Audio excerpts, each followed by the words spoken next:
राधे राधे, हर हर महादेव। ललई छठी मैया की जय। बहुत प्यारा सा हम ललई छठी गीत लेकर आए हैं और उम्मीद करी थी कि आप सब अच्छे हों, स्वस्थ हों, मस्त हों, काम अपने अपने काम में व्यस्त हों। हमेशा जहाँ रहे हमारे भैया दीदी, हमारी बहनें हमेशा सुखी रहें। सभी बहनों को हमेशा छठी मैया से गोद भरे रहें। और बहुत प्यारा सा ललई छठ के गीत लेकर आई है। और लाइट नाइन हमारे यहाँ लाइट रखे के हम गीत बनावत है, तो आप लोग हमारे वीडियो फुल वॉच करके देखा चाहिए। कैसे लगा प्यारे प्यारे कमेंट पे ज़रूर बता चाहिए। पुराने तर्ज पे सोहर लेकर आई है और फुल वॉच करके सुना चाहिए। देखा एक बाझिन रोवत है तो छठ मैया कैसे सुना थे नौकर। वीडियो लास्ट तक जरूर बना रहे। देर न करते हुए गीत को सुना चलते। राधे राधे, बोलो छठी मैया की जय। पोखरा पे ठाड़ी तिरियावात रोदना पसारई रुदना पसारई हो। छठी मैया हमहू के दिहे हो तू ललना हमहू छठियाई ती हो। छठी मैया हमहू के दिहे हो तू ललना हमहू छठियाई ती हो। दोस्तों, आज हम चौथ भूखे नाते आवाज़ हमारे तेज ना होत बा, तो आप सब यही वीडियो में इतने में आप सब पूरा अपन फुल वॉच करके आनंद ले जाइए। आगे वाला वीडियो और अच्छा है।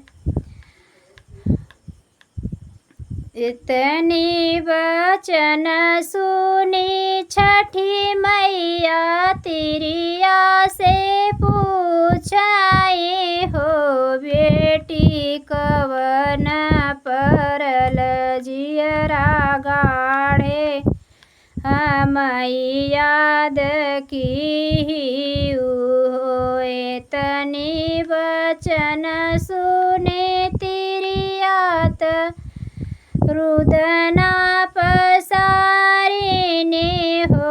छठी मैया के हु के दी दुई लाल के हु के चारी लाल हो।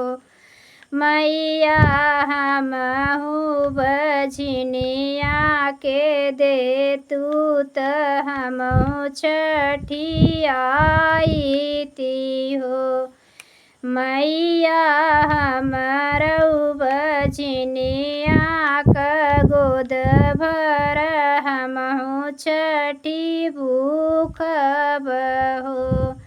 इतनी वचन सुनी छठी मैया तिरिया से बोलाई बाजिनी से बोलाई हो। बेटी वहीं बगिया जा तू जहाँ माहुल हो नहीं तोहरा सुनी हाई हो।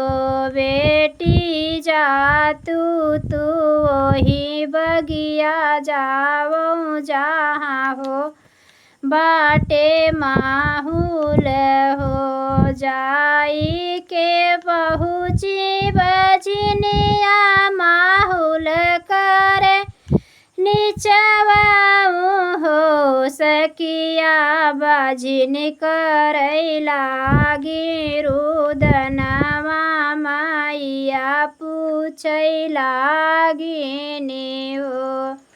बेटी कवन परल जियरा गाढ़े तरुदना पसारी हो। केहू के दिहु मैया दुई लाल केहू के चारी लाल केहू के पाँच सात हो। मैया हमहू बझनिया के दे तू त हमहू छठियाई ती हो। इतनी वचन सुनी माहुल तिरिया से बोलाई बाझिनी से बोलाई हो।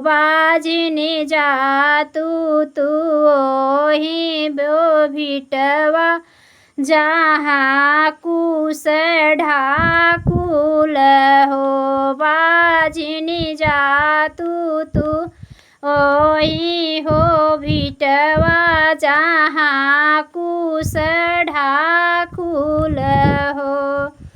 जाई के पहुँची बझिनिया जहाँ हो कुश ढाकुल जहाँ हो कुश ढाकुल हो। सखिया बझिनी करई लागी रुदनवा त मैया पूछन लागी ने हो। बेटी कवन परल जियरा गाढ़े हम याद की हो।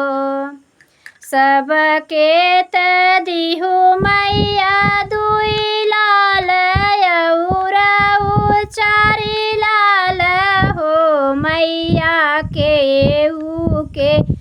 दिहु सात पाँच हमारे गोदिया सुनी बाटी ना।